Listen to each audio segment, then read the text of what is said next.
И здравейте хора, аз съм Галин Иванов и в това видео ще обсъдим странната аларма на Viva.com. На екрана някъде тази е излезнала снимка.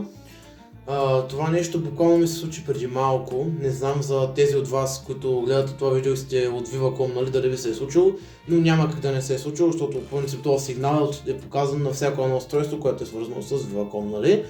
И като цяло е част от Viva.com, нали? И работата тук е, че някой слабоумник с 0 IQ, според мене, се е опитал да хакне нали, самата мрежа на Viva.com, и затова са се включили тези странни аларми, затова правя това видео, за да ви обясня, нали, за тези от вас, които не знаете какво е това и се притеснявате нещо да не е станало, нали.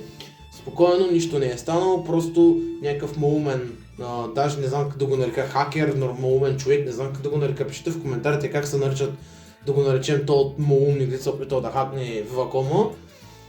Се е опитал просто да хакне системата и заради неговата простотия всичката тази работа са излиза при нас, нали, при потребителите на Viva.com. С тая аларма, че едва ли не нещо е много, нали, така застрашено в случая, а то всъщност някакъв малумник, просто който е решил, си е казал, айде ще го хакна, ако ще стане толкова, няма никой да разбере.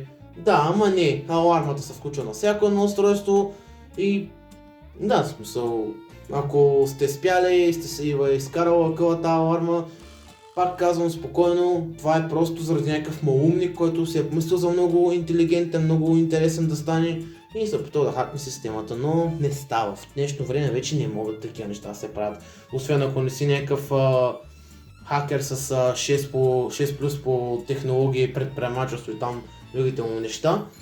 И като цяло с компютрите, нали, да си много добър, но по принцип е невъзможно в днескашно време да хакнеш нещо, освен ако нямаш мозък в главата и IQ, за да го направиш. Така че отново, спокойно, нищо не е станало.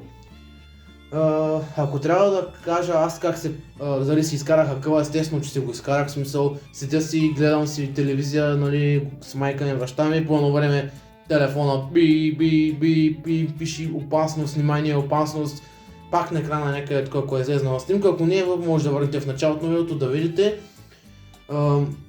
И да, в смисъл, всеки нормален човек ще си изкара акъла, не само аз. Предполагам, че и всеки от вас, който е с Viva.com, си е изкарал акъла, няма как, знам. Странна работа, но се случва по някой път. Не можем да контролираме малумни хора, които нямат мозък да правят такива неща, не можем да ги контролираме. И да. И като цяло това беше днескашното видео.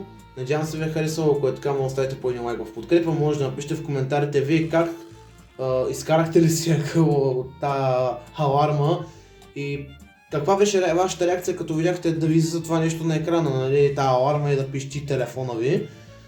Пишете в коментарите, чета всички коментари, както знаете, от предишните ми видеа съм го казал.